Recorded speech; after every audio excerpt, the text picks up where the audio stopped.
We'll be with you in a second. Just going to find the feed myself. Going to mute for a second.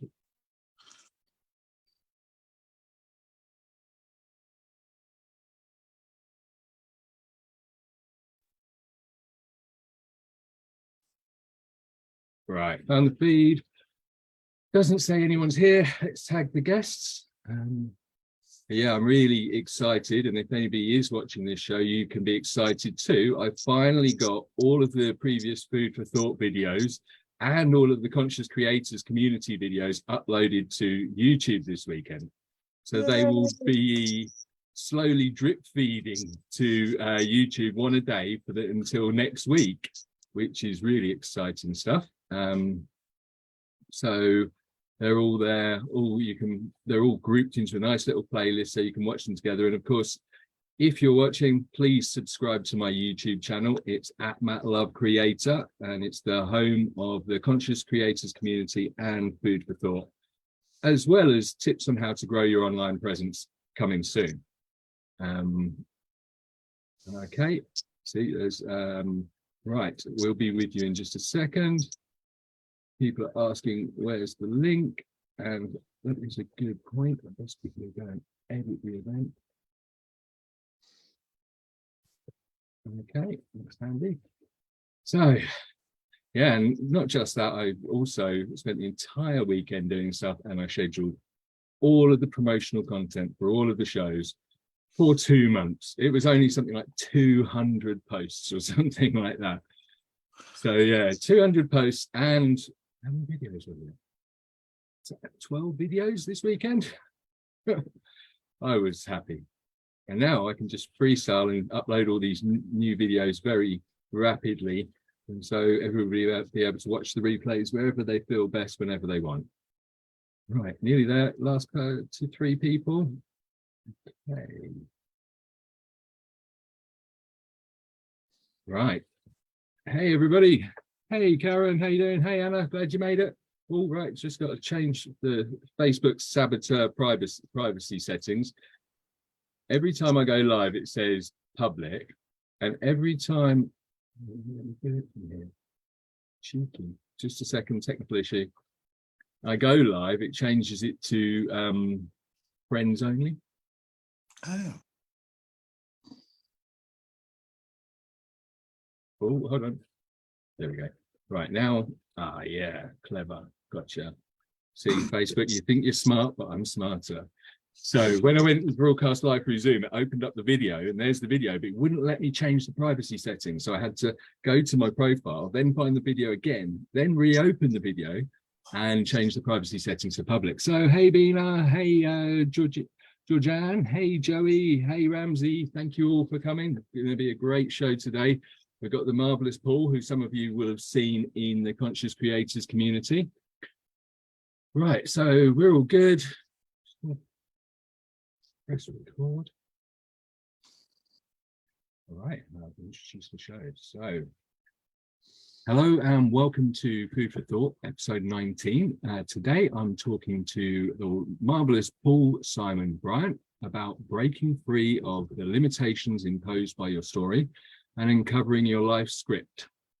Paul is a shaman and Reiki healer and teacher or trainer who has the website sacredcircles.co.uk, where you can get all of your pagan, Wiccan, witchcraft, shaman, and Reiki related energy supplies. Specifically, he does a lot of 100% organic natural herbs and home pressed oils, all that can be ordered online and delivered to you. So check that out. He has a wealth of products and a wealth of services and does all kinds of energy clearing services for you. So Paul, great to have you here today. Would you like to introduce yourself? Thank you very much. I'm not quite sure what else I could add to that. That was a really great introduction. Thank you. You're welcome. Gosh, what could I add? Well, okay, so I'm, as Matt said, I'm a shaman. I'm very much a Celtic shaman. So I weave elements of Celtic, or lots of elements of Celtic mythology into the work that I do. I've been on the spiritual path Probably for about 23 years. However, my entire life I've been connected to and been able to communicate with the spirits long before I had a word to call that or a way to really understand what that actually meant. And as Matt said, obviously the title of the video is all about uncovering your life script, and that's what I do with my clients. I help them find, and in the Celtic kind of language, it's known as gesh. So it's a curse or taboo that you've been placed under by someone else, and how that relates to us today. Well, that's our life script. We've all been given less than empowering, really unsupportive, disempowering messages growing up. We've all been told how good we are or how good we're not, or if we could be just like someone else, or gosh, why can't we just do X? And of course, we've taken all of those messages and we've internalized them, and we've created all manner of behaviors and stories and ideas about ourselves that doesn't really help us in the greater goals and aspirations that we have.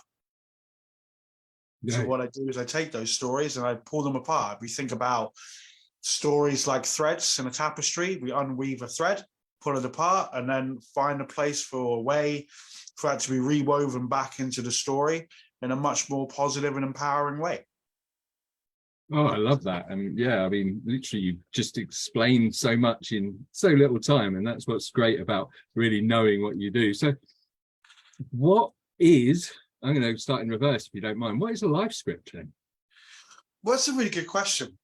A life script, effectively, if you thought of any story, like look at a movie or a play, there's a script, right? Where each character has, their characterizations, who they are and what their motivations are. Excuse me, and their lines that they're meant to say, and obviously their continued sort of character progression. I mean, if we think about anything like a TV show, like the character never remains the same. They're on this ongoing journey of perhaps some kind of exploration of themselves and their psyche. Well, that's our life script. It's the stories in which we tell about ourselves. It's the way in which we present ourselves. It's the way in which we interact with other people in our world. And most of that action isn't conscious. Most of it's unconscious, and there's something running in the background. In this case, it's a story.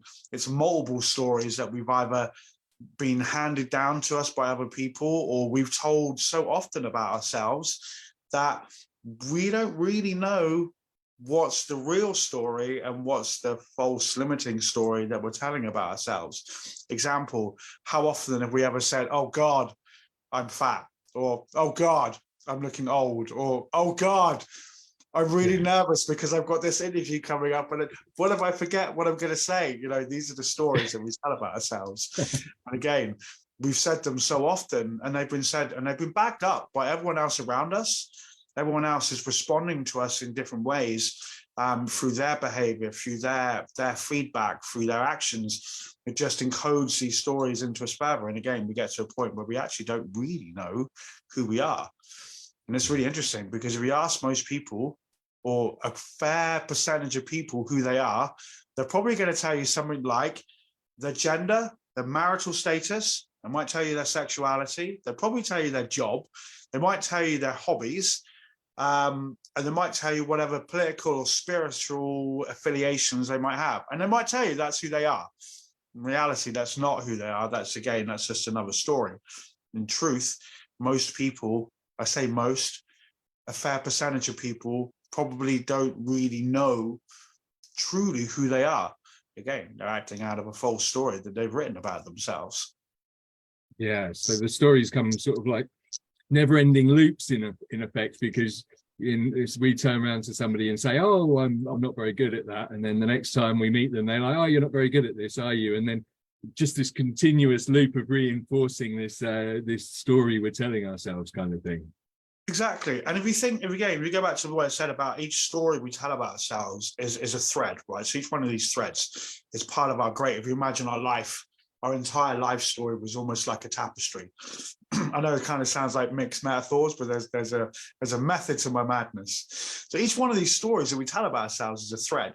And when several of these threads interweave, because obviously every thread is woven together, we end up with different ideas about ourselves that become interlinked, that then span behaviors, that then span more stories. And the more the world reacts to us in certain ways, Think about young people. People have all kinds of ideas about who young people are. Oh, they're just, I don't know, they're up to no good. They're looking shifty with their little hoodies down. What could they possibly up to? And we treat them in a certain way. So what happens to them? They react in exactly the same way that we treat them. So then that becomes a story for them, constantly being fed back to them through the messages that they're constantly receiving throughout the wider world. And guess what? When they grow up and perhaps they end up getting into a little bit too much trouble, more than they probably would have wanted to, they end up getting themselves in trouble with the law. And then all of a sudden that becomes a new story, because now they're a criminal and everyone responds to them in that way. And again, the story continues to be woven and woven and woven until whoever that person could have potentially been is become subject to a story that they and everyone else tells about them. And that's really quite sad. Yeah, absolutely. Because I mean, like, I can relate to a lot of the things you've been talking about there. And so often, like, we're not our experiences, and we're not these things that happen to us. They are just experiences for us to have and learn from. But unfortunately, like, once, like you say, your example there, we get in trouble with the police or something like that, suddenly we get labeled with that over and over again. He's one of these naughty people, he's that naughty person, he's that. And so how do we identify these limiting stories? How can we start to notice when we're telling ourselves stories? Well, that's a really good question. And I think one of the easiest ways that we can do that is think of a dream you have. Think of an idea, an aspiration, a goal that you want to achieve. And most people go, oh, I don't know, let's think, I want to start that new business. But instantly, in the moment that they think about that, they don't think about the 7 steps that they need to take to get them to that. They think about the 7 roadblocks that stand between them and their dream. I'm not good enough. I don't have enough money. Who's going to ever show up and listen to me? Why would anyone want to buy from me? Why would everyone goes to Amazon, whatever it might be, right? You've already identified 7 stories in those blocks about you're telling about yourself, right? Now, some of those might be true. You might not have the money yet, but then that's an opportunity then for ask ourselves 7 more steps to get there. But we don't do that. We don't look at that block and go, right, how do I get around it? We go, well, that's it. Well, I'm obviously not good enough, and now I'm a failure, and all of a sudden we begin to spiral. Right? We end up falling into this trap of despair. So the easiest, truest way to find out what stories you're telling about yourself is simply think of a goal that you want, and then watch for all the ways in which you put up barriers, and then take each one of those barriers, take a piece of pen and paper and just write it down. So my first barrier is I'm not really good enough, right? Now we could leave it at that. We could stay at the surface level with that, or we could allow ourselves to have an emotional reaction to that, or we can actually examine where that comes from. Like, where does this belief that I'm not good enough comes from? And if we were to sit with those words long enough, we probably would come to the conclusion that at some point in our past, we've heard something similar. So perhaps we were told off as kids that we were too naughty or too loud or just not like our brother or sister. Or, you know, if we could just like focus for 5 minutes, we would do really well. Or all of the things that our parents thought that they were doing the right way probably turned out probably wasn't helping us in the long run. I mean, as parents, we've all been guilty of that. So there's no finger pointing or blame there. Or, you know, it could simply come down to a time at school where perhaps we failed a test, or, you know, we have one of those grumpy teachers that just love to destroy the souls of children, who told us, I don't know, if we would just apply ourselves 10% more, we could achieve 100% more, you know. And unfortunately, those things never actually have the positive effect that they perhaps would hope. They end up just becoming another collection of negative stories and ideas that we hold about ourselves. So again, we take this one thing, this idea. Where was the first time that we heard it? Boom. It could be not just one time, but similar kinds of words and phrases that in some way we've created this belief around we're not good enough. So my next question for anyone whoever has a belief like that is to ask yourself, is it true? And some people might go, well, yeah, it is true. I'm not good enough. So then my next question is, so where's the evidence? I mean, if you're going to say that I'm not good enough, at least be able to back it up with some facts that say why you're not good enough. And most people at that point, they've come unstuck. Because what they've probably got is maybe that time they failed a test, or the time they failed their driving test, or the time they didn't get a job. But really, in reality, those are just moments in time where perhaps we didn't get whatever it is we wanted. But if we learn something from that, then we can utilize that in the next time that we do whatever that activity is, and we can do it better. So they're not failings, they're just learning opportunities. But because of the way the human mind is being directed throughout its growth, rather than seeing things as opportunities for learning or things as opportunities for growth or whatever it might be, they just become, oh God, there was another moment where my mum was right, I'm a complete failure and I'll never amount to anything. God damn it. But in reality, that's just another story. Again, the more you begin to examine the way that we talk about ourselves and the barriers that we put up to whatever dream or idea that we have, the more we become aware of these self-defeating, self-limiting, stories that we tell about ourselves. And people call them limiting beliefs. I tend to call them stories, because I think once you kind of start saying that something is a belief, I think you get stuck with it. And there's a feel like, well, how can I change my beliefs? That sounds like it's really hard, maybe. And there are obviously there are practices to do that. But if I say I'm telling a story about myself, well, that's really easy. All I've got to do is just write a new story. Boom. We just removed another potential hurdle. Because my God, if we said something was too hard for ourselves about this, I mean, it's always going to be too hard and we'll never be able to do it. But if we make it really simple, I'm going to change my story. It just becomes easier for the human consciousness to create a pathway towards that goal, that whatever it is that we're going to do, whatever we're going to change. Wise words there for sure. I mean, like literally, yeah. I mean, when we say belief, it's like it's set in stone almost, whereas a story can be rewritten. And I think that's one of the things is, I think, like listening to everything you said, what becomes really apparent is that we're all going to have stories that we're telling ourselves, because we've all grown up in a society, in a world where people don't have the emotional intelligence and don't have the parenting or people skills, or even the teachers don't even have the teaching skills to actually, like that example you gave there, I straight away, my brain was like, he needed to ask it in a question, assuming the teacher was a he. Yeah.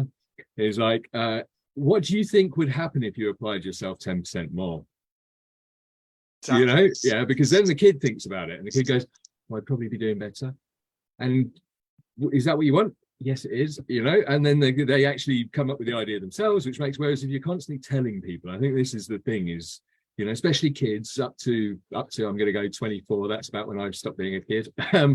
Yeah, you know, they're distracted by, well, I haven't stopped being a kid, but don't tell anyone. But sometimes they're distracted by life. You know, they're not really into the serious side of things, and so the more you expect from them, and the more you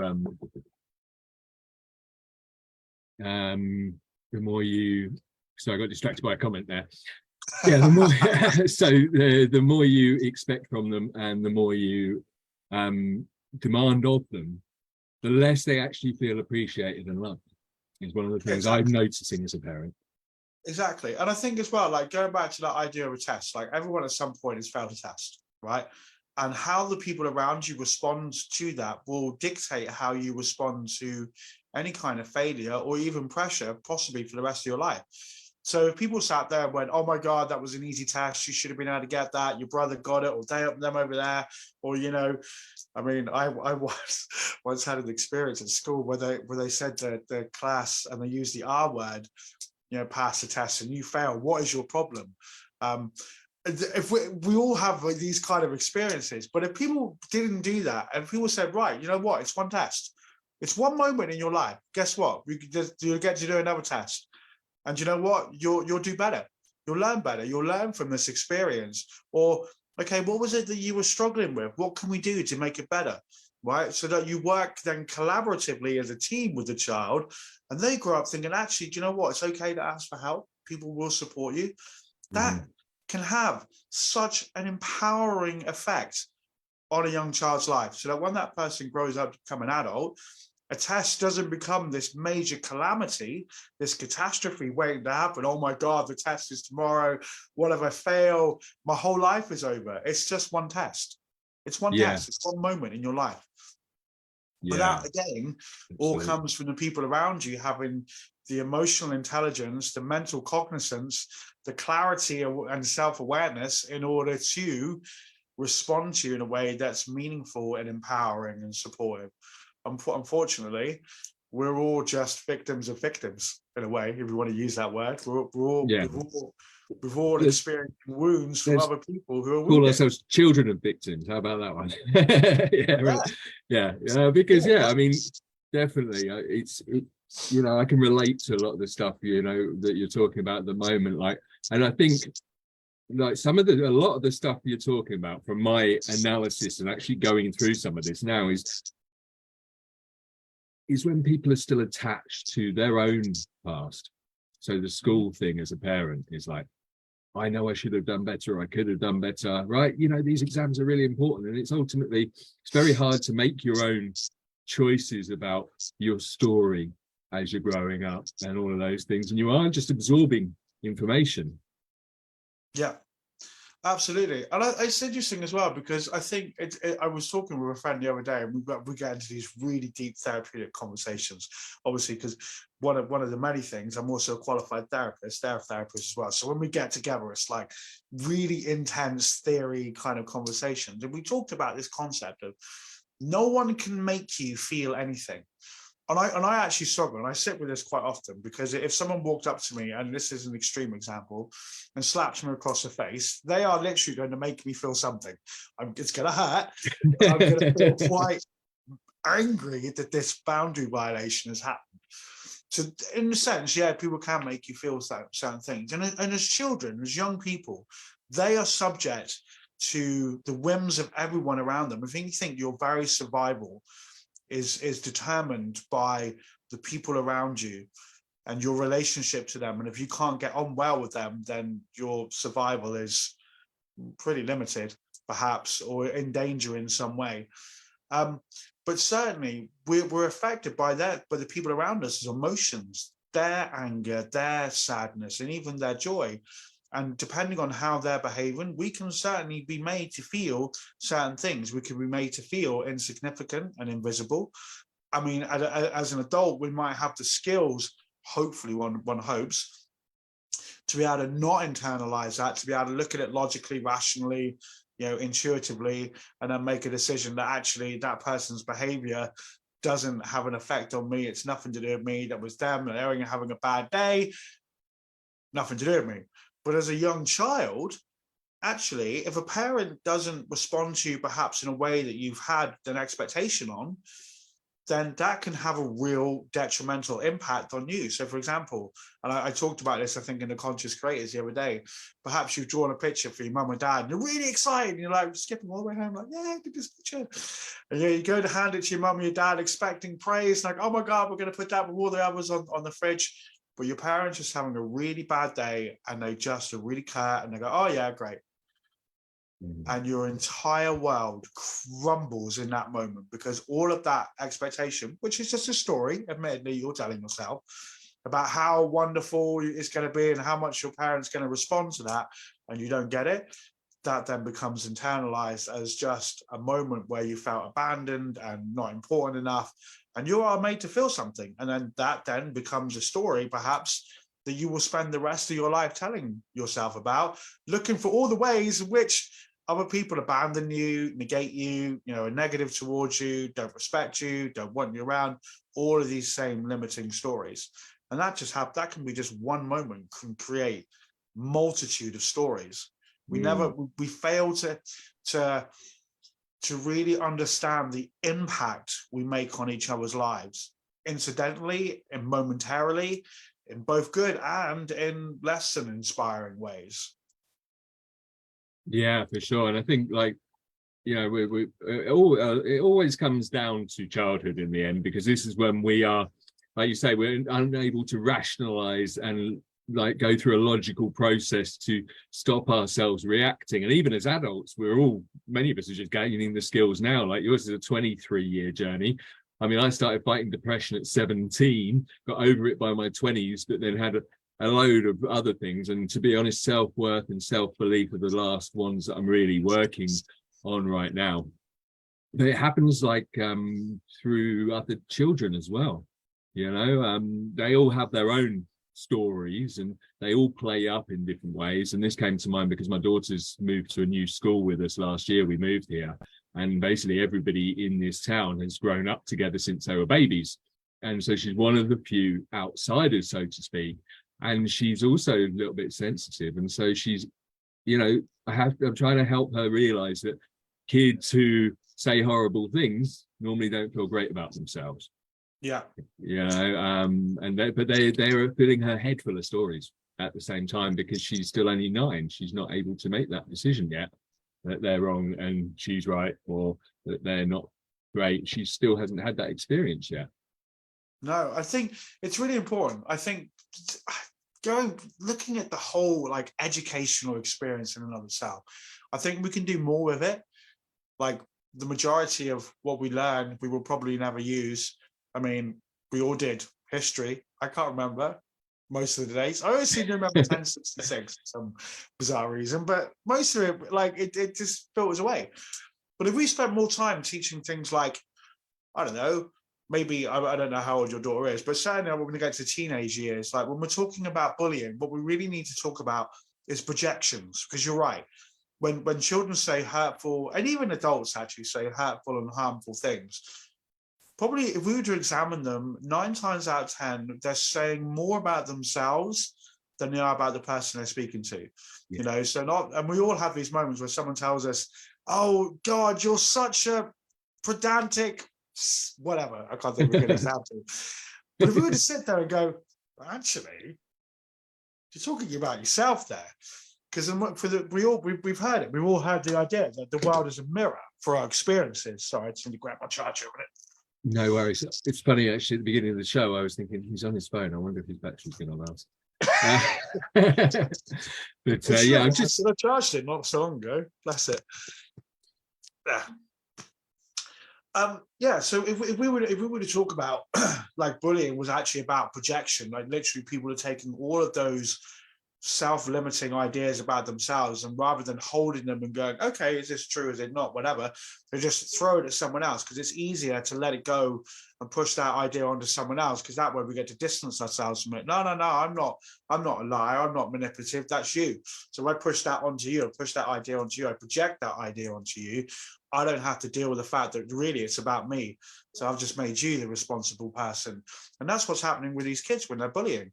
They don't have the emotional strength, the emotional cognizance, the emotional ability to understand all these ideas that they're being subjected to.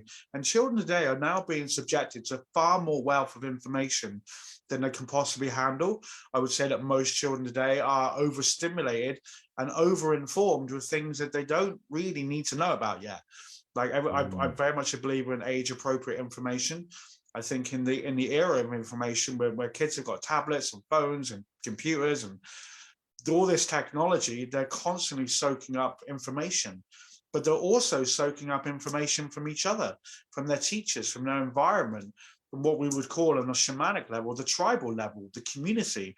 They're soaking up all of this information, all of this knowledge, and all it's doing is overwhelming them, overwhelming their senses, so that when they actually have to deal with issues about themselves, not liking themselves, being too fat or too thin or too this, that, or the other that they've heard from other people, they don't have the ability to manage all of that. So what do? They're just going to lash out. They're going to find the first kid that they perceive as being weak or vulnerable in some way, and they're going to lash out at them. And literally all they're doing is projecting all of their unworthy, shitty, horrible emotions and feelings and thoughts they have about themselves, and go, nope, I don't want to deal with that. You can own that. I'm going to make you the bad guy now. Now I can be the good person, and everything goes wrong is now your fault. So I'm good.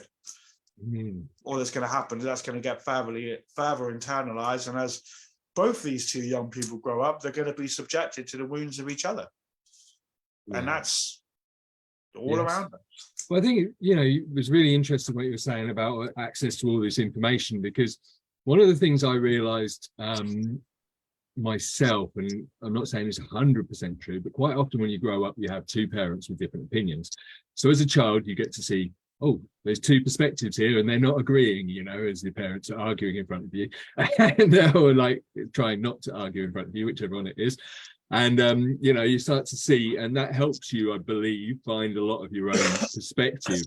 But like, for example, I grew up with a single parent with my mum, who did an amazing job, lovely. Like, I'm so happy that of all the effort she made for me, and really, really honored that somebody would do that for somebody so challenged. It was the best way I put it.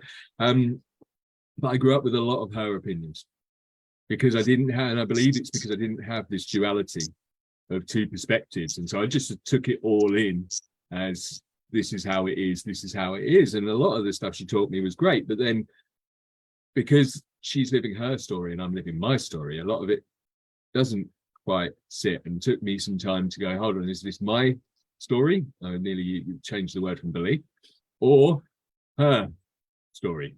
And eventually I started seeing it was her story. But I do wonder whether with all this input that children get, that they'll see there are multiple perspectives.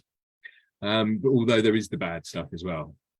Yeah, I mean, there is that. I mean, but then I think when you're trying to understand and find your way in the world, I sometimes think too many perspectives can be too overwhelming, especially when you're trying to form your baseline understanding of the world around us. I think too many perspectives early on, I think that could be overwhelming. I certainly think once you've got like a basic understanding of your own kind of internal ethics and your own understanding about what's right and wrong, I think from there you can start learning about other perspectives, because then you can say, well, yeah, because that relates to this experience that I've had, or I can understand it in this way, I can empathize. You have more resources internally to manage those different ideas. But when you're being bombarded with the adverts and ideas about what you should look like and about what you should like, about what you shouldn't like, I think for some young people, I think that becomes too overwhelming, and again just mixes in with all the other stories that they're currently telling about themselves or hearing about themselves, even, that it becomes overwhelmed. Yeah, because there is some really bad stuff, because unfortunately this is one of the reasons I stopped watching TV, is that there are so many cognitive errors and personality distortions and stuff in characters on TV. And what sells YouTube videos? People who can go, they're just like me, they've got the same things that I've got going on, so I'm just going to read some of the comments here. So Andrea said it's perfect timing for her. Thank you for sharing this information. Identity is something I'm working on. I wonder what I really am. Curiosity helps. Yeah, for sure. Curiosity definitely helps. Can I respond to that? Yeah, of course you can. So one of the things that I help people with around their identity, like I said earlier, most people think who they are is their gender, sexual orientation, their job, the political status, marital, family status, social economic status, So I use the example, right? I'm going to create a guy. He's called John, right? And John's a doctor.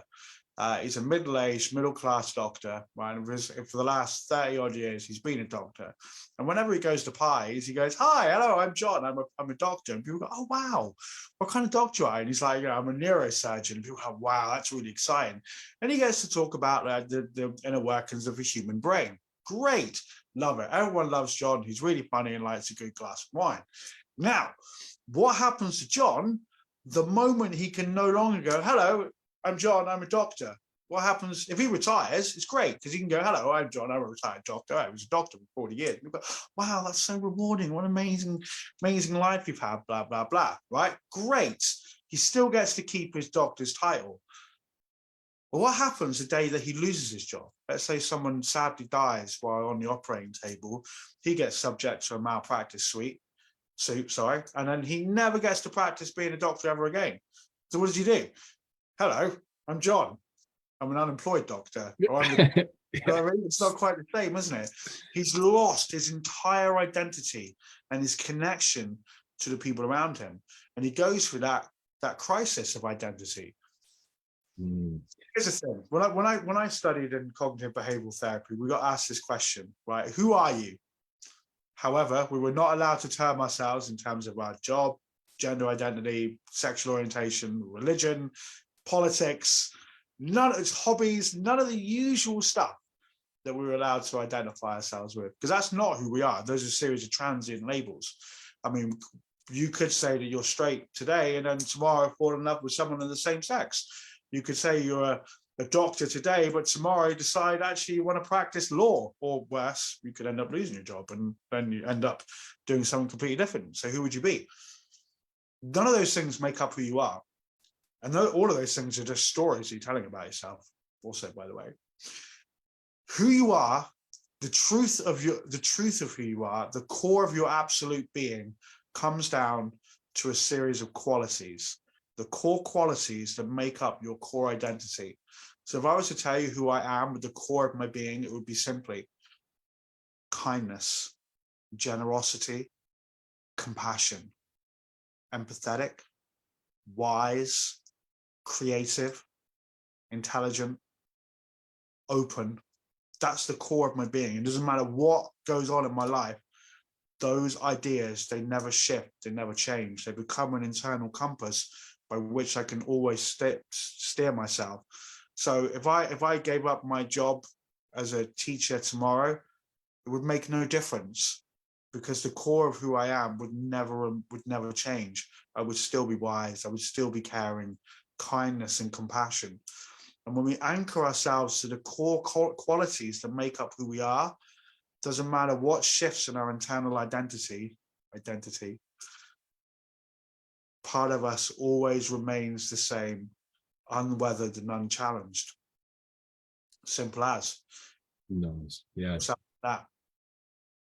Really, really powerful stuff there, Paul. I mean, yeah, I'm a little bit blown away. And this is a big problem, actually. What you were talking about there is a really good example of a global problem, because like one of the things I'm working with a career change coach, and we're looking at the facts in the US, and one of the facts is that they're basically looking at the 100-year working life now. You know, people are going to live to past 100 and they're going to have to work all the way through it, because unfortunately, like, inflation is going up so much that most of the people who plan to retire, who are now retiring, don't have enough money to survive on their retirement money, because inflation is so much higher than when they started saving. And so the only option is that they continue to work. But this is where the identity crisis, as it's called, comes into it. It's like, but I'm Bob from accounts, and I've been in accounts for 25 years, and I don't know myself outside of the office. I don't know anything about myself. And so, yeah, I mean, you've answered the question simply. What are your qualities, Bob, from the office, from accounts? Yeah. What are your qualities? What were you known for in the office, and what do you know yourself for? You know?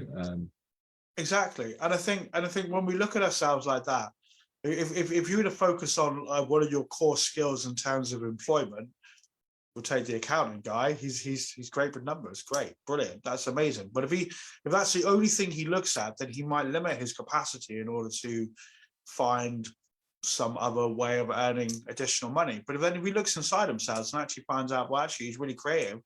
Well, great. He loves to do watercolors. He likes to paint. Amazing. Go start selling some of your art. Take your passion and turn that into something that you can generate some extra income for. And if more of us actually did that, if more of us looked inside ourselves and thought of unique ways that we could increase our abundance or our prosperity, rather than worrying about, having to work another 20 years or having to go back into the corporate world, or whatever that story is, or whatever it is we don't want to do. If we look for more unique ways of doing it, we could actually find more joyful ways of living, rather than thinking, oh God, not another 10 years working for the corporate slave machine, or whatever it might be. And here's the thing, right? So I launched this business 3 years ago. I quit my job one day, and then I went, I've had enough of this. I'm not doing this anymore. And I thought, right, I've got this dream to own my own business. I'm going to bring it back out of the box. I started this business on £400. Here I am 3 years later. I've survived the pandemic. I've survived all the lockdowns. I'm surviving the cost of living increase, crazy crisis. I'm surviving the recession. Why? Because I look for unique ways always to generate that prosperity, that whatever you want to call it, that income. I prefer the word prosperity. Rather, I don't like even using the words earning a living because it just sounds wrong. I'm earning the rights to live. Yeah, no thanks. Off on a tangent there. But you know, that's the thing, because I'm constantly asking myself bigger and better questions about what it is that I can do, and I'm constantly challenging myself for more unique ways to do what it is that I do and love doing it. Then that becomes down to it. So rather than think, oh God, you know, I've got to work an extra 5 years, do something joyful and meaningful that can still generate you an income or money or prosperity, whatever word you want to use. Yeah, and this again, this comes down to stories, huh? Absolutely. Yeah, we have more stories here, and these are stories that are not necessarily sometimes passed on to, well, they're like ancestral stories, really, because they're often passed on to us by our parents. You have to work to live and all these things, but then also society as well is like, what's your career going to be? From what age now? And if you listen to the words, people don't actually, how often do people say, hello, what's your name and what's your career? No, what is the first thing that people do? Hello, what's your name and what do you do for a living? So we tie, and this is another story, right? We tie our life, who we are, our being alive, to earning a living. And we all wonder why we're all tired, broke, exhausted, fed up, don't really want to work for these people any longer. It's another story. It's just another story. Yeah, so what comes to mind is, are we not taught to discover our values, to discover our qualities, to discover those things? Is that why so many of us are just focused on like these stories and having to have a story to tell other people when we meet them? Yeah, well, I suppose, I mean, I think it depends what era you were born in. I think certainly from like my perspective, I was raised to be a Christian, to hold Christian values as my ideals, and to, you know, my qualities, and to believe in the teachings of Jesus and all the good Christian stuff, right? And I think most of us are brought up with family values and family ideals. You know, we only vote Conservative, or we don't vote Conservative, or, you know, in this family, all the men are, you know, mechanics. You're not allowed to be a nurse. That's a girl's job, you know, or, you know, we only marry certain people in this family, and we certainly don't go down to that pub. Or, do you know what I mean? Those are family values, family rules, the taboos of our family. And we're all taught from a young age what happens if we step outside of the bounds. You know, I mean, look at football fans. I mean, if you're raised to be a Liverpool fan, but then all of a sudden you decide you want to be a Man United fan, whoa, you're soon going to find yourself being ostracized by the men in the family, you know, for betrayal. Absolutely, yeah. Just another story. Yeah, for sure. I'm just going to quickly, because there's quite a few comments here and I don't want to leave the audience out. So thank you to everyone that's tuned in. It's lovely to see all of you watching and your awesome comments here. So Ramsey said that he believes the worst knowledge source is schools. They teach you everything that shatters your mind from yourself. Yeah, I mean, definitely, I think to an extreme, they shatter your mind for yourself. They definitely program you to be a hard drive rather than a processor. I'll give you that much. So they make you remember stuff instead of actually being able to action it. And Anna said, yeah, teaching is about empowering students to find their way to success. Unfortunately, teachers are trained to impart knowledge. Yeah, which is kind of what I was just saying. Yeah, we agree. Ramsey's also said limitations are taught at schools. So yeah, we're going to blame the schools because it's either them or the parents or the society. But limitations are taught at schools. They limit your knowledge to just memorizing information and regurgitating them. So the whole curriculum should be changed.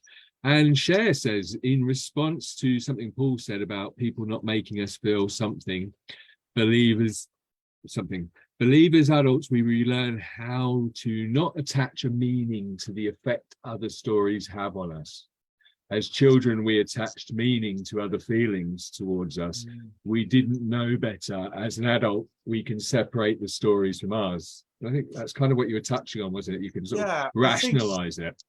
Yeah, but I think also that requires us to have self-awareness. Going back, we were just kind of talking about that, the values and expectations we were brought up with.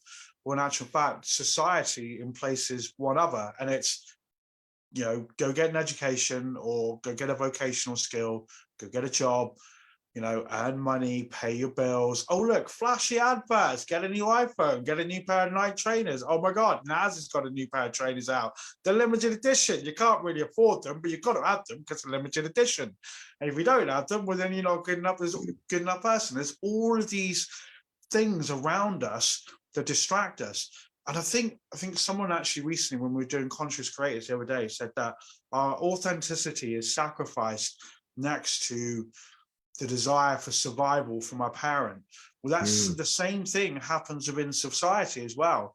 Thank goodness that there are some oddballs and weirdos, people like myself out there, because, we bring some much needed flavor and color to the world.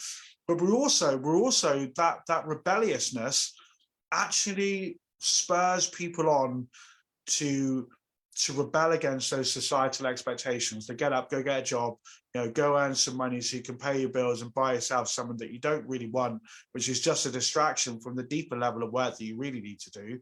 Because if we got rid of all of the iPads and we got rid of all the Nike trainers and all the other stuff, and we were all just left here sat with ourselves with no distractions, we'd soon start to ask ourselves those deeper questions. So what is it about me that I could heal? Or what is it about me that I don't like? Or what is it about me that I'm telling that story? Or why am I reacting to this person in that way? But as long as there are distractions, as long as there are stories around us that tear us away from the path of self-evaluation and self-awareness and self-reflection, we will never get to the point where we can rationalize or take that moment where someone was curt to us or didn't say hello or whatever it was, and not go, oh my God, that person doesn't like me anymore. What have I done? We'll be forever subjected to that. But again, that's the story of the world we're living in. It takes a few rebellious individuals to start going, nah, we're not going to do that. We're going to peer into our souls, or we're going to ask deep questions or challenge the status quo. But that again takes another story to be written and to be walked. Yeah, absolutely. I think what's coming to mind is that really, although these stories initially seem to be limiting us, they actually allow us or enable us to really understand ourselves. Because because without them, we'd never do the analysis. We'd never look into it. Yeah. Exactly. It's interesting. I don't know if I've ever told this, but I'm a recovered drug addict, and I thank my addiction every day, because it was my addiction. In fact, actually, it's not even just my addiction. It's the stories I told myself about my addiction. It's all the trauma that I underwent that led me to becoming an addict, which was all the stories I was telling about myself. It was all of those things that are the reason why I do what I do now, because they gave way to the pain. And that pain gave way to the points where my life felt like it was falling apart, which then caused me to start delving deep and looking at myself and challenging myself and going on that greater healing journey. So really, our limitations are just bridges to the next stage of our own conscious evolution.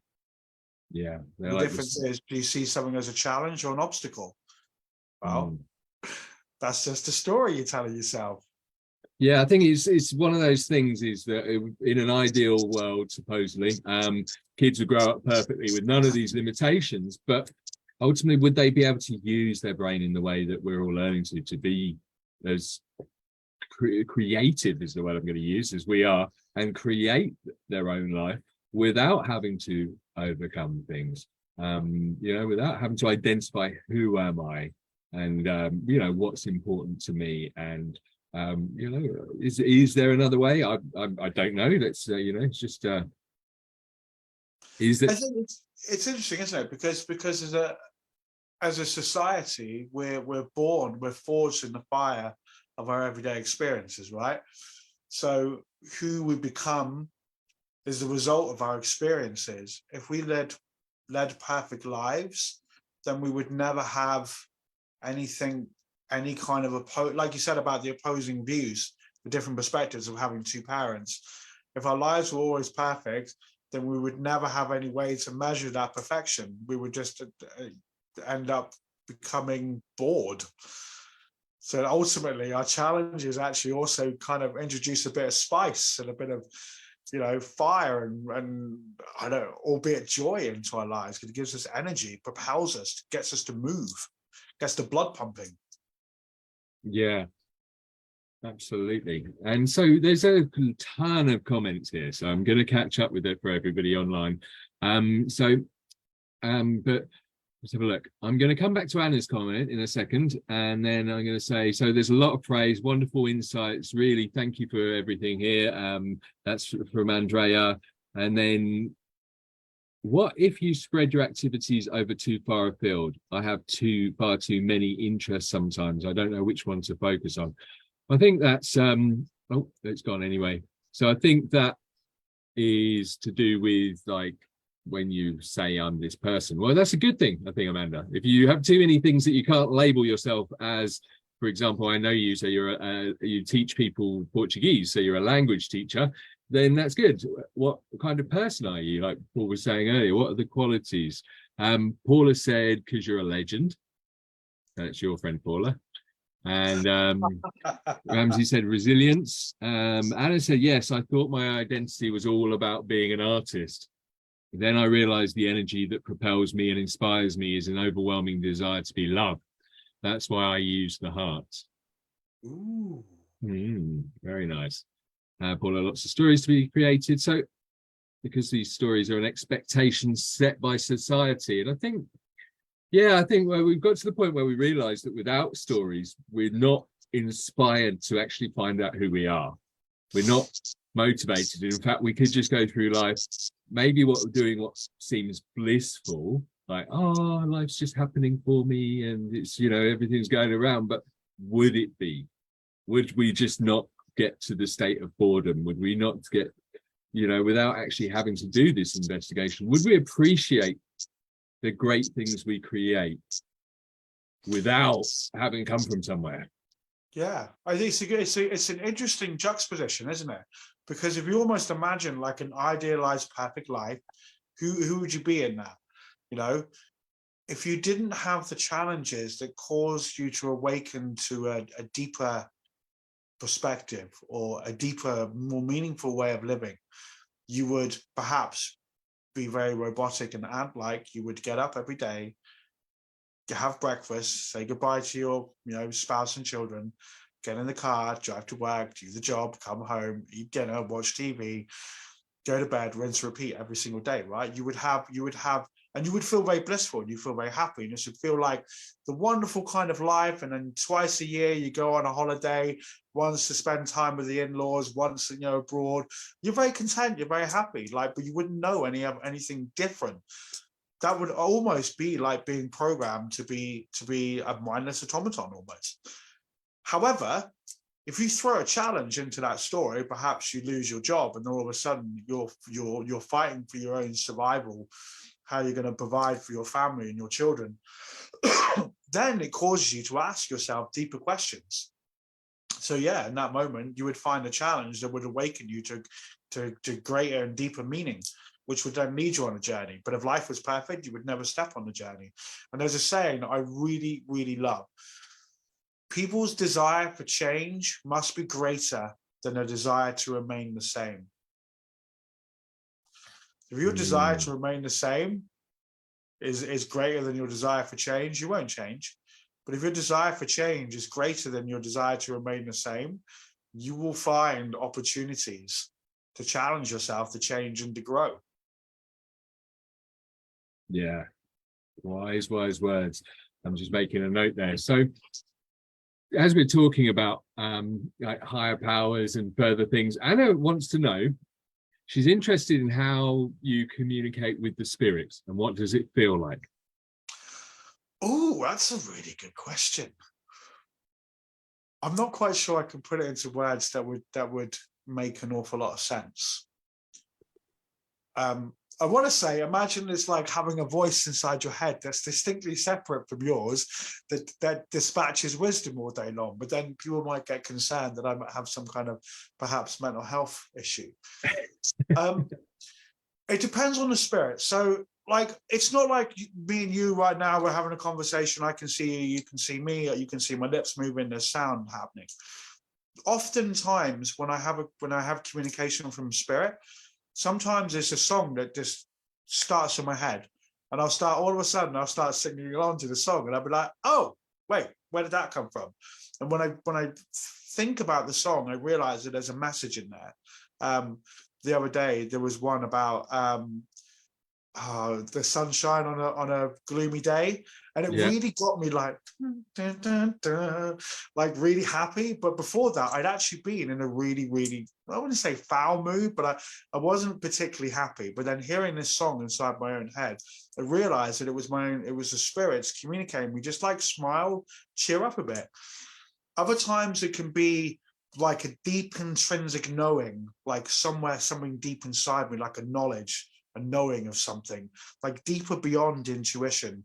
And other times it can be literally like I can be having almost like a conversation, but that conversation isn't physical, it's internal. I can hear the voice of a spirit and I'm responding internally. Again, other times it can be just pictures or sounds that I then understand to be a message. Other times it can be a cat popping up in my window that becomes the answer to a question I was asking myself just now.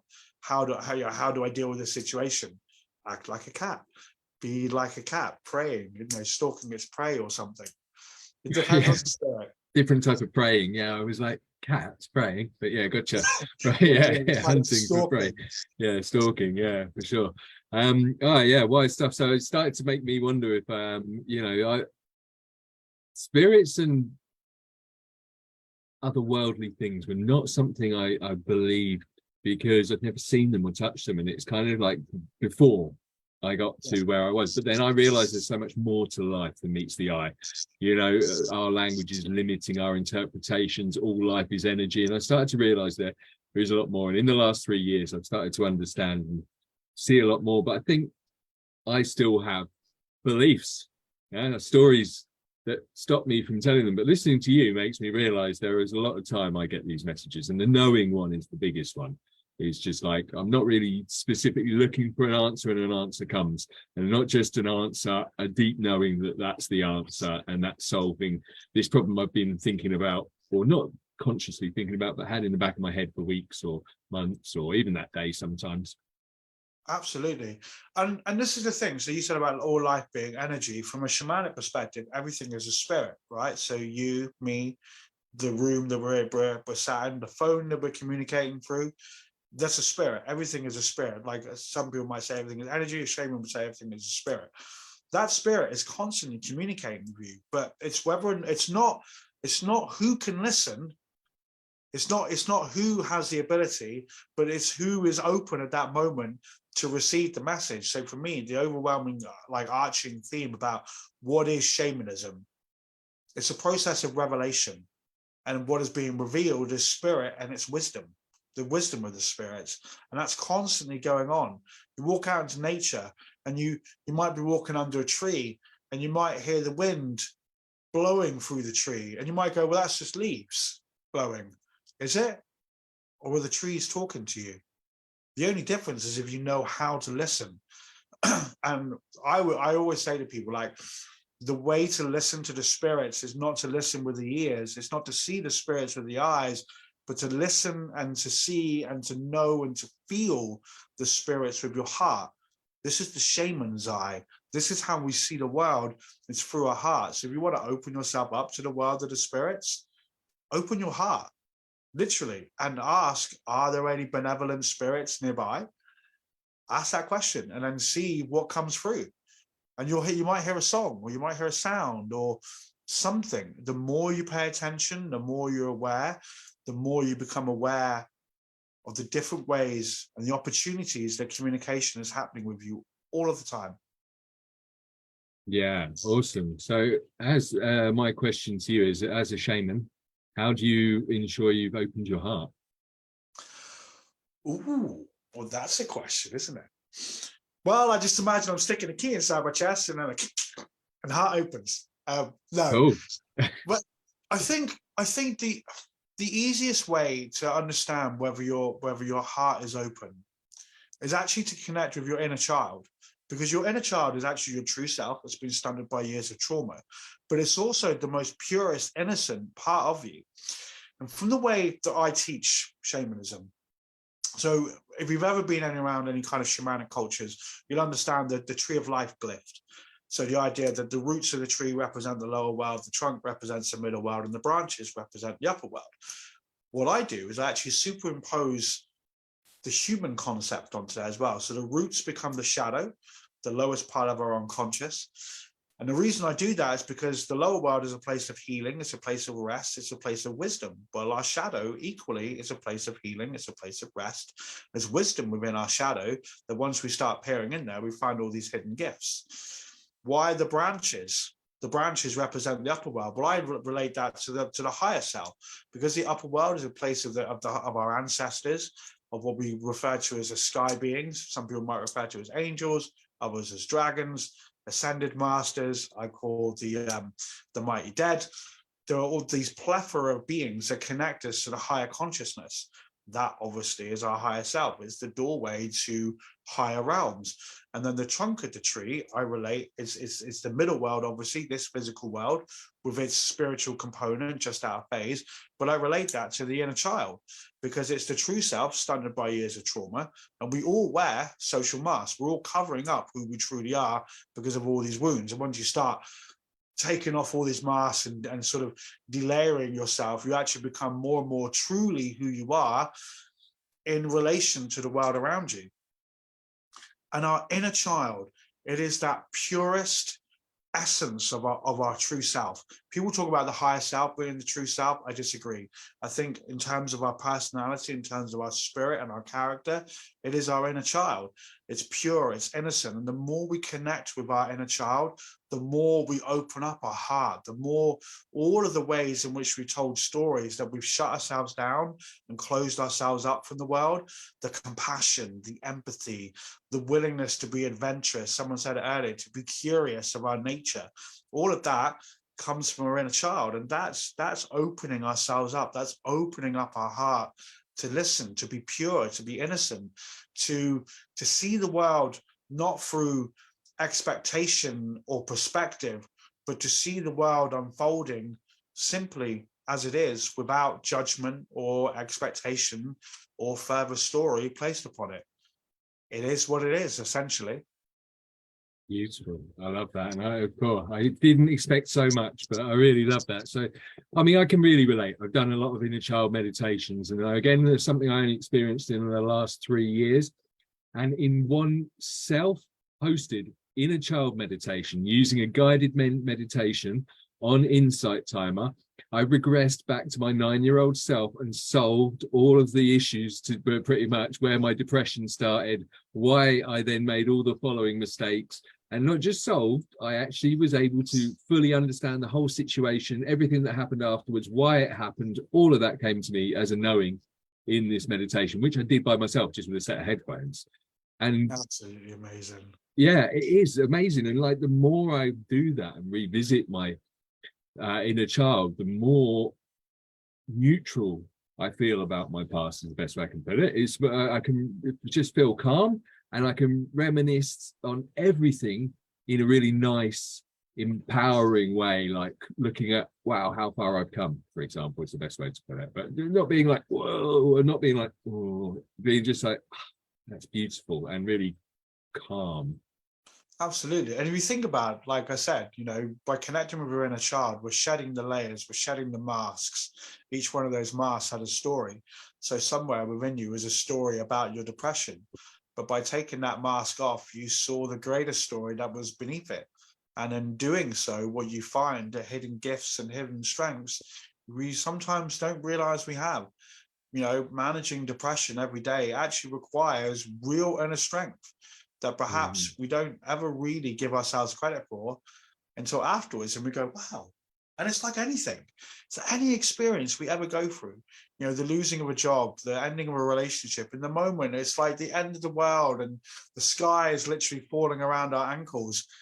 But 6 months later, a year later, we look back on that story and we have such a different perspective because we got a new job, we started a new relationship, and we moved somewhere new, and our whole life has changed for the better. But you never know it until you finish writing the story. Yeah, absolutely. I think that the crucial thing is you finish writing the story. You are writing the story. You mentioned about social masks. Now, they're also another form of story, really, aren't they? Mm. And the social masks we wear, I think one of the things I notice is that people, those social masks are where people tend to forget themselves. They forget it's a mask.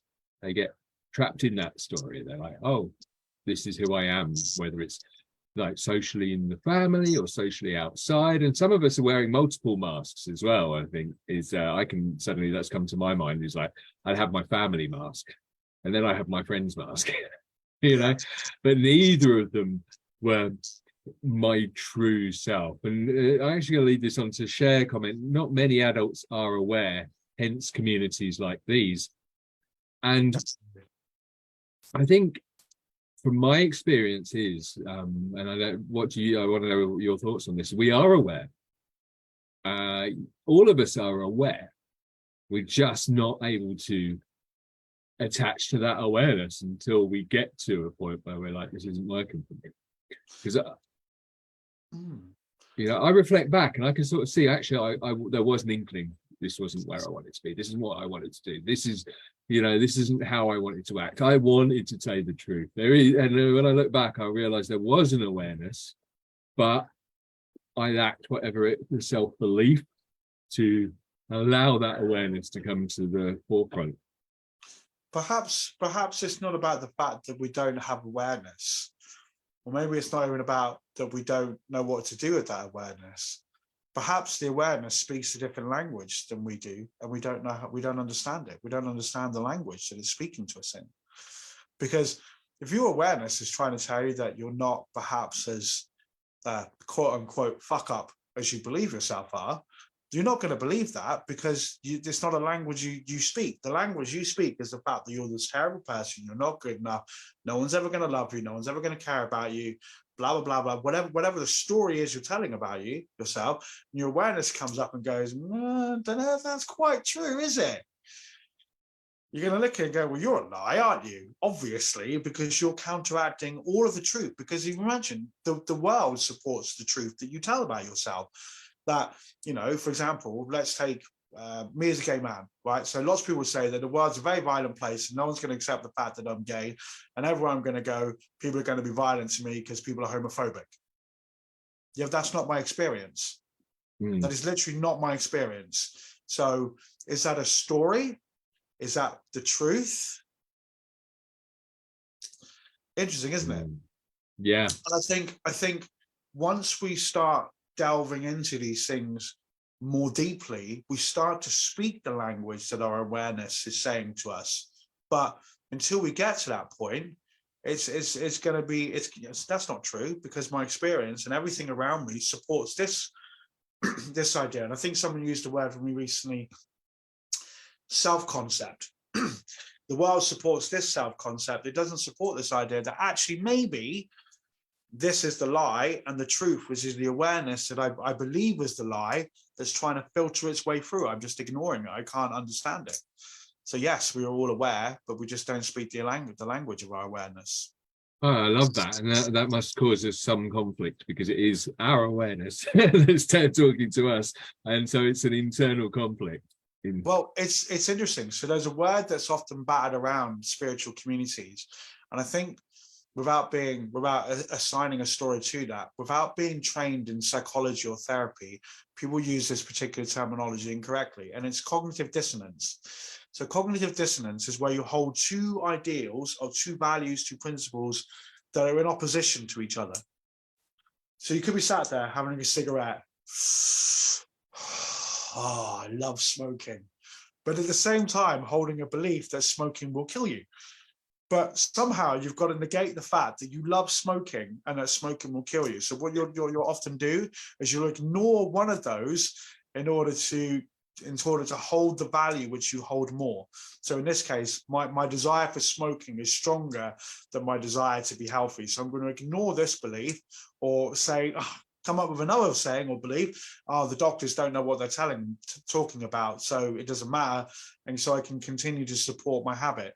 So when we're often faced with the idea that our awareness and our experience are talking two different languages, there is a moment where we're in this feeling of dissonance, this unhelpful mental pain, that we somehow have to solve the issue of contradictory experience and awareness. So what do? We have one of two things. We either ignore the awareness and continue to live our lives as an act of quiet desperation, or we go, oh, could there be some truth in this new awareness? Gonna walk towards it. Again, it all comes down to the individual person and their individual experiences. Yeah, absolutely. And so there's a ton of comments and there's questions. So Don's asked, how do you reconcile the inner child relative to the eternal self? Ooh, well, I suppose it depends what your idea of what the eternal self is. What do you believe your eternal self is? I mean, as a shaman, I say that everything is a spirit, right? So I'm a tri-spirit being. I'm a shadow, an inner child, and a higher self, all crammed inside this awesome physical body, living a weirdly awesome spiritual physical life. Then your understanding of what the eternal self is could be something given by God that has only one lifetime, and that's okay for you. It all depends what your version of the eternal self is.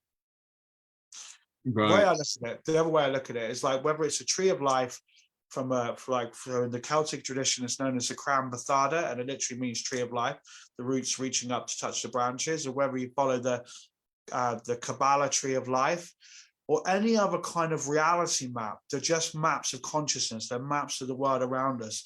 They're glyphs, symbols that translate information. So I use the tree of life along with the shadow, the inner child, and the higher self in order to convey a teaching onto my students and to find meaningful ways for me to live. If that doesn't stack up with this idea of an eternal self, perhaps this symbol that I'm using is only the roadmap that gets me so far, and then whatever is beyond that in some kind of nebulous, non-corporeal, spiritual reality, which is completely separate from this physical experience I'm living right now, doesn't really matter in the greater kind of journey of this one life that I'm living at the moment. Yeah, absolutely. And I think like one of the things I'm spotting from like my short introduction into spirituality and all things universal is that there is the two existences. There's the one we're having now, and then there's the eternal self, the self that's going to live through every experience we have, but they're both as real as each other.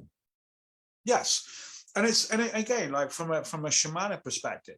So we talk about this soul or this spirit, this part of ourselves that moves between lives, collecting experiences and traveling to far off distant lands, and then dying, and then going into the spirit, and then coming back for another round of, hey, let's do the physical thing again. This aspect of ourselves that we often talk about, I mean, it's distinctly far and away from us, yet close and present to us, that we can learn and we can understand from it. It is just one part of us. But from a sort of a shamanic understanding, if we understand that everything is a spirit, and everything is a spirit that we can communicate with, this perhaps distinctly different part from us that travels between lives and this physical aspect of ourselves can communicate with each other, that can still have a lot of crossover and a lot of learning and wisdom to impart from each other.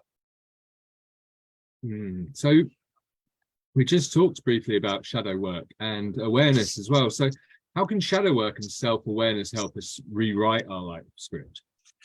Well, because if we go back to the very beginning, the very first question you asked me how can we understand the limitations of our story?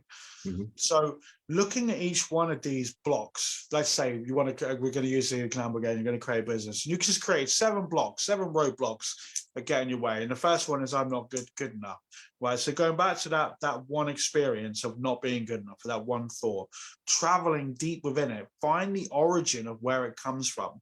And then from that experience, you then begin to, it's almost like we go down and then we're going to spread ourselves out. So we're going to find the interconnected pathways between this one experience and how it spreads out. Where does it relate within us? So we would think about going back to the shadow, the inner child, and the higher self.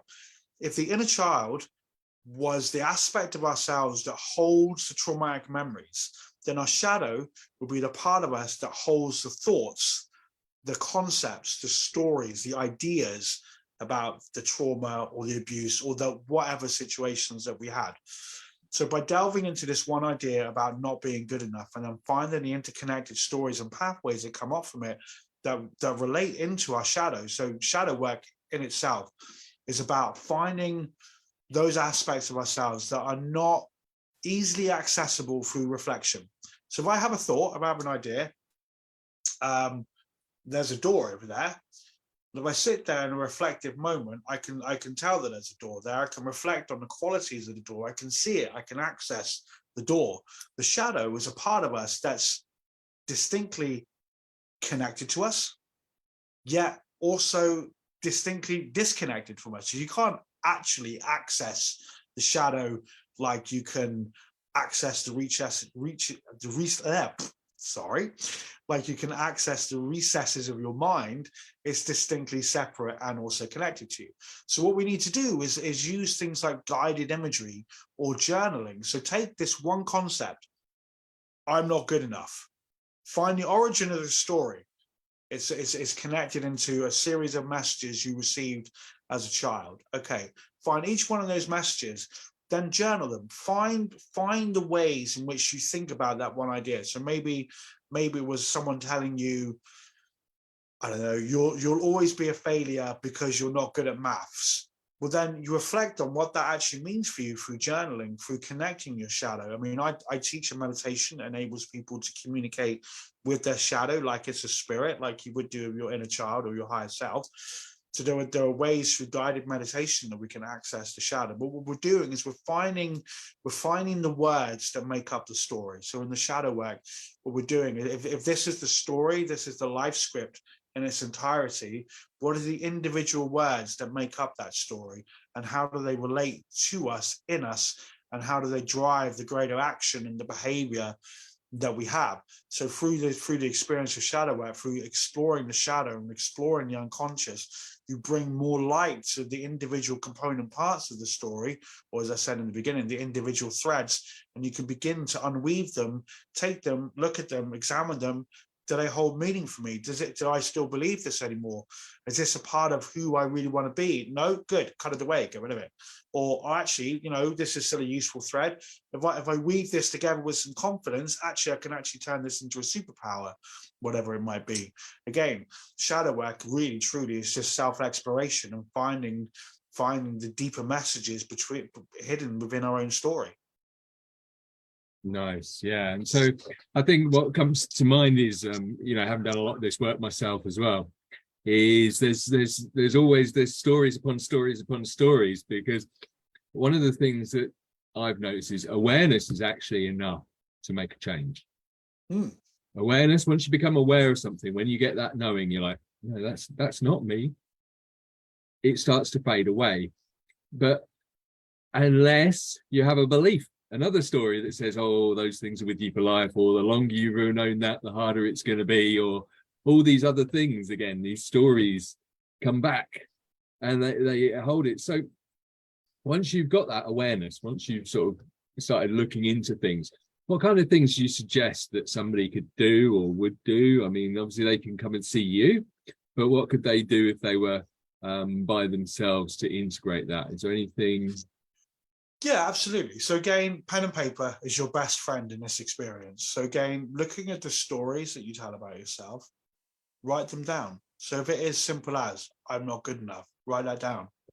Then actually, how would you turn that into a better story? If you were going to write the story of your life, what would you rather have? What would you rather write? I'm powerful, I'm empowered, I can do this, whatever it might be. You can do simple exercises like that to just begin to flip the script. I know, but going back to what you said actually about awareness sometimes is enough. There's an old saying, isn't it? What you resist persists. What you stand, turn, and look at disappears, because most of what we're resisting is just an illusion. Most of these stories are just illusions. So what's the easiest way to dispel an illusion? Well, look at it truthfully, honestly, openly, with compassion, with understanding, with empathy and insight, wisdom, and all of those other good groovy skills that we have. But just look at it honestly. Is that true? No. Then why do I still believe it? Well, because everyone told me to. Is that a good reason to believe it? No. Good. Get rid of it. Chop it out. And then build on that. Build on finding those stories. And every time you tell yourself something like, I can't do it. Can you? I don't know. What happens if you did, if you took that I can't do it and turned that into, well, yes, I can, if I do these 3 steps.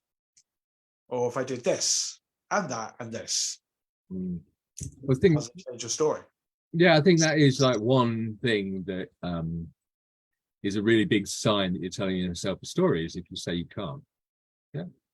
You start. Absolutely. Yeah, if you say I can't, it's not for me, or it's not possible for me, or any of these things, you've got to ask yourself why. Yeah. And I think as well, lots of people, and it can be really easy to say that people are stuck in their own, or they're victims of their own circumstance. But I genuinely believe that some people are so entrenched in the story that they don't know that they can write a different story, that they don't know that they can change their entire lives. So they feel like they're just victims of this. It's that there's a tarot card, and I'm going to forget which one it is, but it looks like a ring of swords around a person, and the person feels like they're trapped. When in actual fact, they're not trapped, because they just can't see the way out. The door to their release, the door to their prison is there. You just have to open it and walk out. Most people don't know that. Most people think that this is how they're going to live their lives, because this is how their parents lived their lives, and their parents' parents. You know, you got a job, you worked till blah blah blah, you got married, you had kids, whatever, and then one day, you get old and die, and that's it. So what's the point? Yeah. Because you can't change. And people say like things, oh, a leopard never changes its spots. Great. Yeah. So I can't change because I'm a bad person. There you go, job done. So they never try. Yeah. But it only takes one person to say, actually, no, you can do it. Or one person to challenge themselves and go, well, hold on a minute. It says who? Who says I can't do that? And to be fair, I've made a life out of doing that for myself. Every time someone tells me I can't do something, I'm like, nope, I'm going to do it. Not to prove it to them, but to prove it to myself that I know that I can do it. Never tell me I can't do something, because I'll go do it anyway. I am that stubborn and rebellious. Yeah, and I think like some people take this to extremes. So like, I think you can do anything you want in your life pretty much. However, you have to be prepared to actually set about the necessary steps to get to do it. So for example, if we wanted to be a sports person, we'd have to get fit and learn the sport and really practice a lot. I think there's a difference though, isn't there? There has to be a counterbalance, because we can't all be astronauts as much as we dream that we want to be an astronaut, right? However, I can tell you there are ways to go into outer space that don't involve flying on a rocket, but that's more shamanism. However, I think we can all achieve a really great life. We can all have a great quality of life. We can all achieve peacefulness in our lives. We all should be prosperous and abundant. All it takes is knowing the way to get there, and knowing how to unbind and unweave the old stories that prevent us getting there. You know, those two things, you're already halfway there. Yeah, I couldn't agree more. And I think prosperity and abundance in a beneficial way comes from actually embracing the prosperity and abundance you already have, if you're not talking in a financial sense, because I think a lot of it has to do with gratitude and appreciation for life, for the gifts you've got, the experiences you've had. Absolutely. Otherwise, you know, you can still attract abundance. There's lots of rich people out there, but have they found happiness in that abundance? That's also a very good point. I think all of us at some point will look at the circumstances that we're in or have been in and gone, there's not enough. And we're so focused on there's not enough that we don't see what we actually have. How many of us have ever thought, oh God, I need to go shopping, I haven't really got anything. And all of a sudden you open the cupboards and there's all this food in there that you ordinarily might have ignored. And then all of a sudden you've got everything for an all in the pan stir fry. There you go, you've had a really great meal. But that's only because you've decided to look.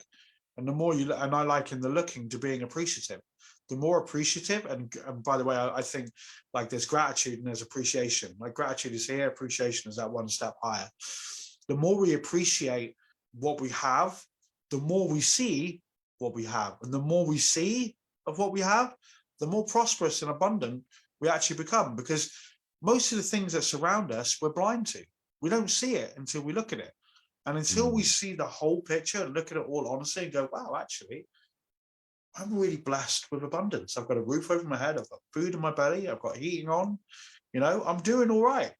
I'm doing great. The more we do that, the less we get impacted by those negative stories that we're not prosperous, we're not abundant, we're struggling, we're in survival.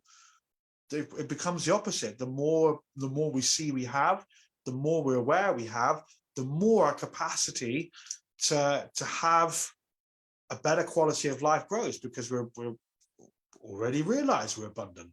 We're not striving any longer. And guess what? Life works its magic and new things start trickling in.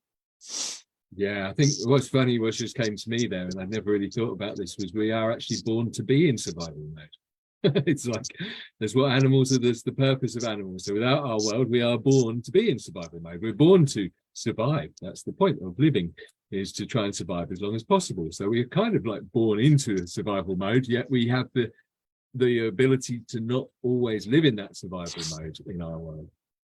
Absolutely. So before agree. Before we go off track, not that we are really, but before we get into other things, Don has responded, inner child and shadow work is looking back, which can resolve the past, but moving forward we need to look forward. As therapeutic as regression is, doesn't it all need to be left in the past eventually to embrace our natural living self? Oh, it's a really good question. Who says the inner child is in the past? Who says the shadow is in the past? Your shadow exists. He says it's looking back, yeah, and exactly. And if you've got one, it's not in the past; it's sitting with you. Well, exactly. I mean, your inner child has been your inner child has been present with you since the moment you were born. It exists inside you all the time. It is the timeless, innocent, playful, good-natured, beautiful-hearted part of you. Your shadow is always there. Every time someone casts a light on you, there was always shadow. So it's not really so much as looking back, as opposed to reflecting more on what's going on in the present moment. And if what's going on in the present moment is connected to the stories of your past, until you resolve that, you will struggle to move forward.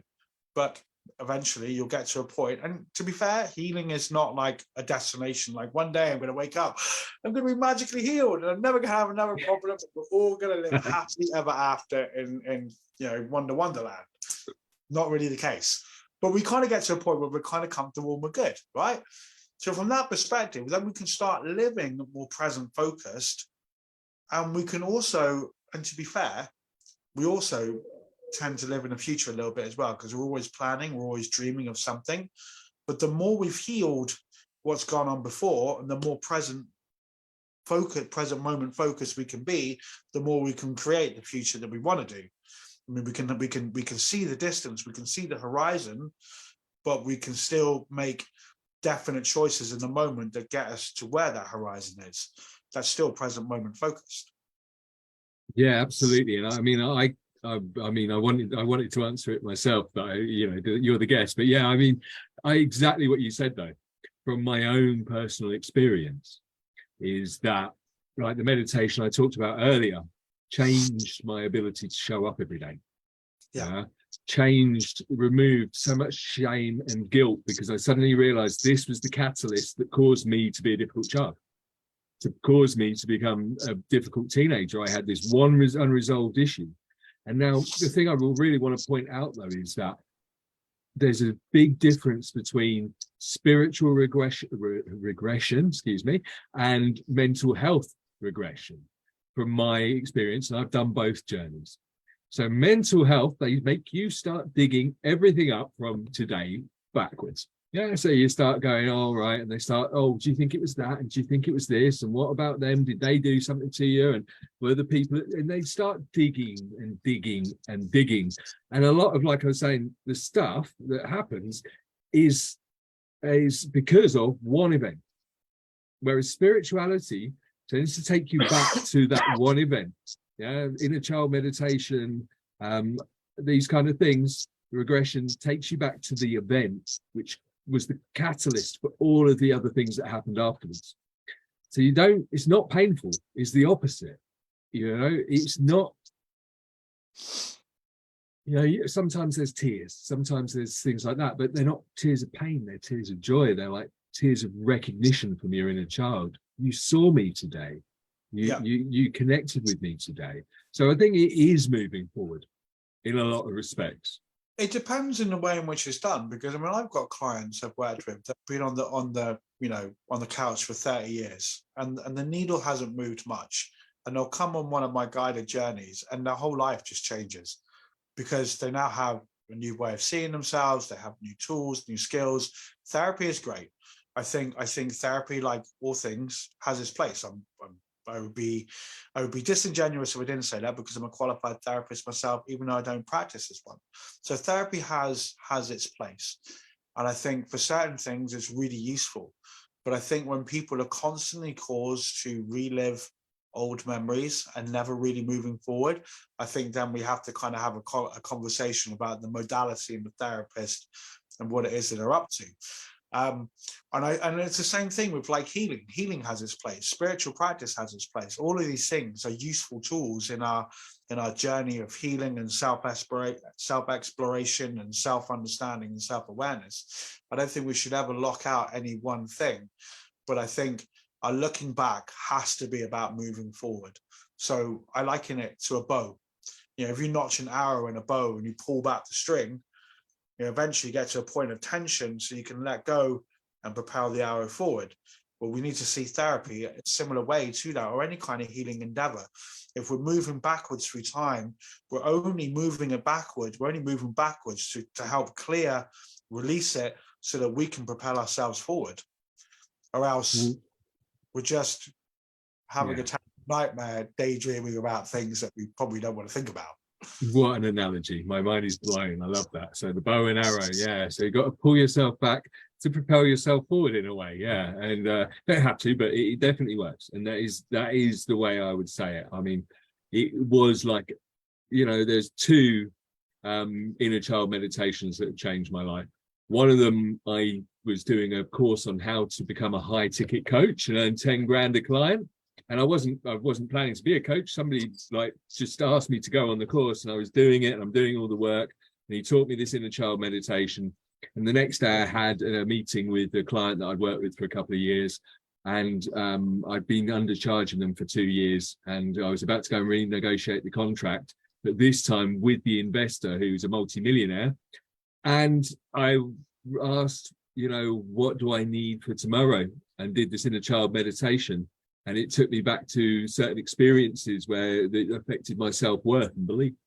So I went to the meeting the next day and I signed a 30 grand contract. Wow.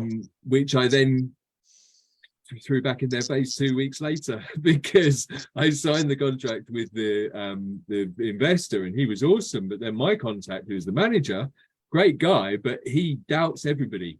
And so suddenly he's coming back with all this, oh yeah, but this, that, and this, that. And I'm just like, no, it's either you trust me to do it or not. And I realized, because I was doing the inner work at this time, that this was one of those relationships that I didn't want to be part of, and no amount of money was worth it. And so I actually said, I really decided that I'm not going to continue this business. And unfortunately, I won't be able to do the contract. And then I started doing marketing with different people like yourself and like other heart-centered entrepreneurs.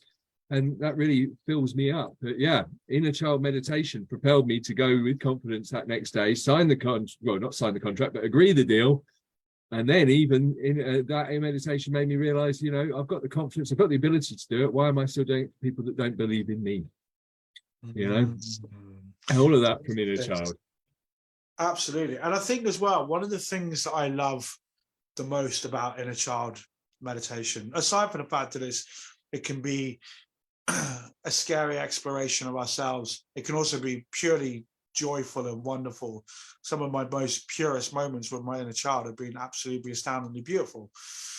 But I think also it's the learning about ourselves. It's the peering into ourselves, and it's the finding these hidden gifts and hidden talents that come from connecting with our inner child, things that we would never learn or never understand about ourselves. And also things like how we sabotage ourselves through people pleasing. So the more you love your inner child, the more full your inner child is. The less your inner child gives the monkeys about anyone else. Not in a narcissistic way, but it doesn't need to be. It doesn't need your attention. It gets all this wonderful. We're giving it all this wonderful attention and love and nurturing. We're nurturing that aspect of ourselves, that childlike part of ourselves, so that it no longer needs that from anyone else. So the moment it comes across a person who tries to make us do something that we really don't want to do, because like in your instance, you realize that actually you don't want to work with this person because they don't believe in you. Maybe 6 months before you would have done it because you needed that money and you just wanted to keep that client happy. So you sabotage yourselves in an untold number of ways.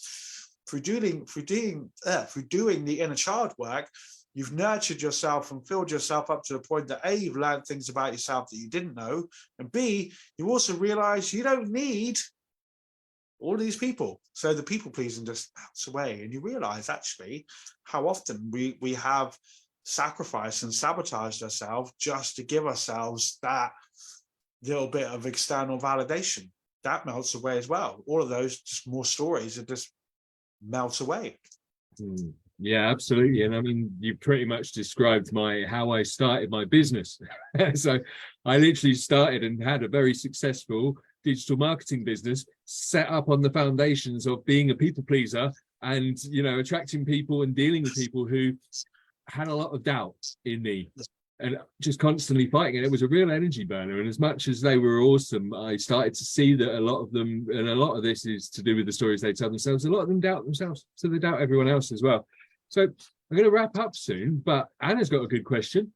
What does it look like to work with you, Paul? Oh, God, that's an on-the-spot question. What does it look like to work with me? It's a deep exploration of who you are. It's an opportunity for you to explore the very depth of the stories that you tell about yourselves in a way, and for a journey where you're supported everywhere, every single step along the way, with compassion, with empathy, but also in a way that challenges you to reach those greater goals. And when I challenge people, it's not like pushing people in the direction that they don't want to go. It's about reminding them about the gifts, the skills, and the talents they have inside themselves. Working with me is an opportunity for you to learn something more deep and intrinsic about yourself that perhaps you never even knew existed. Awesome. Yeah. And I couldn't agree more, having had this conversation with you. It's been really, really awesome. Now, is there anything else you'd like to add today? Because we're nearly at 2 hours. So, I know. Wow, that's been quite the conversation, hasn't it? It has, yeah. I don't know. I think I certainly would just invite people to think about, as I said at the very beginning, look at the goals, the aspirations, your dreams. Then look at the first thing you tell yourself. What's the story that you're telling yourself? Are you going, yeah, I can do it. Yeah, I can achieve it. Or yeah, I've got this issue, but if I do this, this, and this, and this, and create a plan, I can do this. Or are you already finding 6 or 7 opportunities to negate your dream? When you do that, ask yourself a question. What story are you telling about yourself? And then begin to explore. And if you get stuck with that and you need a storyteller to help you, by all means, give me a shout. Awesome. Yeah, I love that. And so thank you so much, Paul. And thank you to everybody who's stayed with us through the whole show and all the people that came before. And if you're watching the recording, please feel free to ask any questions. We will respond to them in the comments, or contact Paul. His information is in the description of the video, and he will help you align with your life story, start writing your new life story. I think my takeaway from today is that, you know, we can't be born without stories to rewrite. You know, that we are storytellers. For years, for generations, for millennia, we've told stories as humans. And so there are going to be some that we're going to attach to that are not us. But great, because that means we get an opportunity to find out who we are, you know, and that's really like the most fulfilling and satisfying thing in life, is stripping those layers back. And just in case you've got this story, it is possible, and it's fairly easy.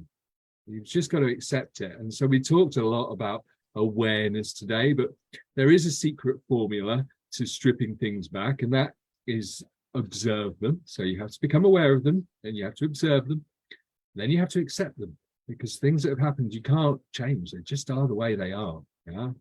And then you have to allow them, and then you have to add love. Yeah. So that's the secret formula I've been taught, is you have to allow them. Now, it's not as easy for some people, but once you start seeing it work, it does actually work. Accepting them and allowing them, because they are what they are, you know, then growing from them. You know, okay, this is what I believed, and this is what I believe now, and maybe next week I'll believe something different. You know, so it's always going to be that way, I think. So thanks again, Paul. Thank you, everyone else. Thank you. And thank you very much. So just before I go, because I keep forgetting to announce the other shows, Thursday we'll be back with the Conscious Creators community in the Conscious Creators community group. Yeah, so if you are not a member already, it's Conscious Creators community group. No, yeah, group, that's it, I think, or show, can't remember now. But we'll be live on Thursday talking about boundaries, and I will be back next Monday with another food for thought. And I'm doing so much at the moment, I've completely forgotten who is. With Anthony next week. Yeah, so really looking forward to seeing you all then. Thank you, everybody. Thank you.